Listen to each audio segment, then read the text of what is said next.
దూత media power of news. అందరికీ నమస్కారం అండి. దూత మీడియాకి స్వాగతం. ఇప్పుడు ఒకటే రచ్చ. ఏంది పులివెందులకు ఉప ఎన్నిక వస్తుందా? ఈ త్రిబుల్ ఆర్ నోరు గమ్ము ఉండదు కదా. మనోడు ఏది మాట్లాడినా కూడా ఈ రఘురామకృష్ణరాజు అంతా సెన్సేషను, అదే సంచలనమే కదా. దీని గురించి మనం మాట్లాడుకున్నాం. ఈ మన జగనన్న ఏమో అసెంబ్లీకి వచ్చి చాలా రోజులు అయిపోయా. అసెంబ్లీకి వచ్చి జగనన్న ఆయన మనోభావాలు చెప్పాలని ఈయన రఘురామకృష్ణరాజు అంటున్నారు. ప్రతిపక్ష హోదా అనేది స్పీకరు అలాగే సీఎం ఇచ్చేది కాదని, అది ప్రజలు ఇవ్వాలని ఆయన అంటున్నారు. అంటే 11 సీట్లు గుర్తు చేస్తా.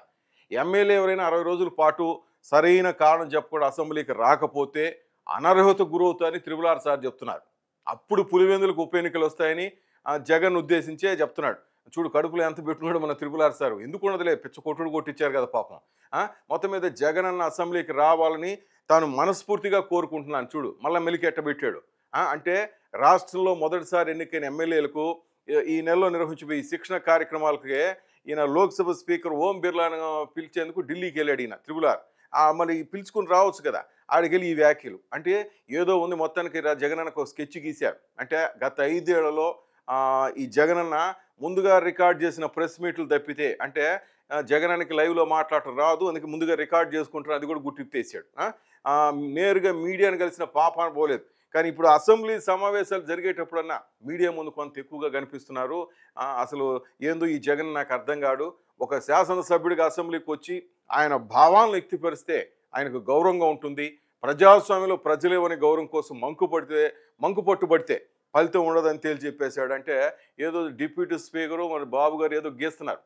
మొత్తం సభ్యుల్లో 10% బలం ఉంటేనే ఈ ప్రతిపక్ష హోదా ఇవ్వాలన్న సంప్రదాయాన్ని 1952 నుంచి అనుసరిస్తున్నారంట.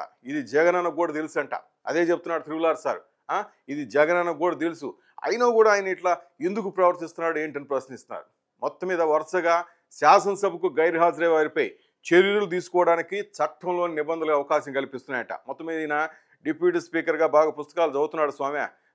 60 రోజుల వ్యవధిలో సెలవుకు దరఖాస్తు చేస్తే పరిశీలిస్తారు, లేకుంటే 60 రోజులు దాటిన తర్వాత ఆయన ఆటోమేటిక్గా ఎమ్మెల్యేగా అనర్హుడు అవుతారంట. జగనన్న వింటున్నావా? త్రిబుల్ ఆర్ సార్ ఏం చెప్తున్నాడు? పులివెందులకు ఉప ఎన్నిక కూడా వస్తుందని చెప్పేసాడు నిన్న ఢిల్లీలో. మొత్తం మీద సభకు రాకుండా రిజిస్టర్లో సంతకం పెట్టి కూడా వెళ్ళిపోవచ్చు, కానీ అది తన సీటు నిలబెట్టుకోవడానికి మాత్రమే పనికొస్తుందని తెలిపారు. మొత్తం మీద త్రిబుల్ ఆర్ సార్ మాత్రం ఏదో స్కెచ్ గీశాడండి, పులివెందులకి స్కెచ్ గీశాడు. అయితే మరి ఇదే అంశానికి సంబంధించి ఇప్పుడు చర్చ కూడా వస్తుంది.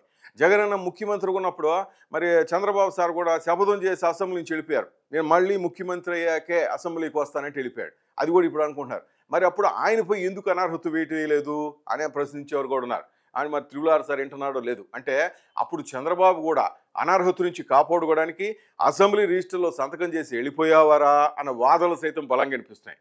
ఏదో స్వామి ఏదో ఒకటిగానే ఇది ఇక్కడ ఆగిపోతే పోయింది. తెలంగాణలో కూడా ఇది అటు పాగిపోయింది. ఎందుకంటే ఇక్కడ కేసీఆర్ సార్ కూడా రావట్లేదు కదా. ఈయన కూడా గత ఎన్నికల్లో బీఆర్ఎస్ ఓటు చెందిన దగ్గర నుంచే ఈయన కూడా ఏదో ఒక్కసారి వచ్చినట్టున్నాడు. ఆ తర్వాత అసెంబ్లీకే రావట్లా. మరి ఇప్పుడు ఏపీ అసెంబ్లీ డిప్యూటీ స్పీకర్ ఈ ఎమ్మెల్యేల అనర్హత వ్యాఖ్యలు ఉన్నాయి కదా, ఇది తెలంగాణలో సైతం చర్చ సాగుతుంది. మరి ఒక్కసారి కూడా అసెంబ్లీకి రాని కేసీఆర్ను తెలంగాణ అంటే ఈ అసెంబ్లీ స్పీకర్ ఏమంటాడో, ఆయన వైఖరి ఏంటో అని ప్రజలు అనుకుంటున్నారు. ఈ రోజు నుంచే ప్రజలు తెలంగాణలో ప్రత్యేక సమావేశాలు పెట్టాడు రేవంత్ అన్న. ఫామ్ హౌస్లో కూర్చుని ఏం కొట్టుకుంటావు కేసీఆర్ సార్, ఆ కొట్టుడేదో అసెంబ్లీకి వచ్చి కొట్టచ్చు కదా అంటూ మీ అబ్బాయి గారు కూడా అంటున్నారు కదా, మా నాయన కొడితే మామూలుగా ఉండదంటారు, బద్ద పగలుతుందంట. మరి అసెంబ్లీకి వచ్చి ఆ కొట్టుడేదో చూపించవచ్చు కేసీఆర్. మరి అది అందరూ అదే అంటున్నారు, ఎందుకైనా ఇంట్లో కూర్చునేది. మరి రేవంత్ని ఏం స్కెచ్ గీస్తాడేమో చూడాలి స్వామి. కేసీఆర్ని అసెంబ్లీకి రావాలంటూ ఆగమాగం చేస్తాడా, లేకపోతే రాకపోతే పోయి ముచ్చిలోడు అదే కర్రాగిర్రా అంటున్నాడు కదా వదిలేస్తాడా? కాకపోతే ఒకటి, ఏదేమైనా ప్రతిపక్ష నేతలంటే ఒక గౌరవం ఉంటుందండి. ప్రజా సమస్యలపై పోరాడాల్సిన నేతలు ఇలా గెలిచి కూడా అసెంబ్లీకి రాకుండా ప్రజల సమస్యల మీద చర్చించకుండా ఏం సాధిస్తారు చెప్పండి? ప్రతిపక్ష నేత అంటేనేది ప్రజల సమస్యలపై పోరాటం చేసేవాళ్ళనే ప్రతిపక్ష నేత అంటారు. అంటే మేము అధికారంలో ఉంటేనే అసెంబ్లీకి వస్తాం, లేకపోతే ఇంట్లో కూర్చుంటాం అంటే నిజంగా త్రిబుల్ ఆర్ సార్ అన్నది అంతే కదా. నిజంగా మీలాంటి వాళ్ళ మీద అనర్హత వేటు వేసినా తప్పు లేదు. ఎందుకంటే మేము గెలిపించింది మా సమస్యల మీద మిమ్మల్ని పోరాడమని అసెంబ్లీకి బొమ్మని చెప్తాం స్వామి. మీరేమో ఒక ఆయన నేను ఫామ్ హౌస్లో కూర్చుంటా అంటాడు, ఇంకో ఆయన తాడేపల్లి ప్యాలెస్లో కూర్చుంటా, లేకపోతే కర్ణాటక వెళ్ళిపోతా, బెంగళూరు వెళ్ళిపోతా అంటాడు. ఇది కాదు.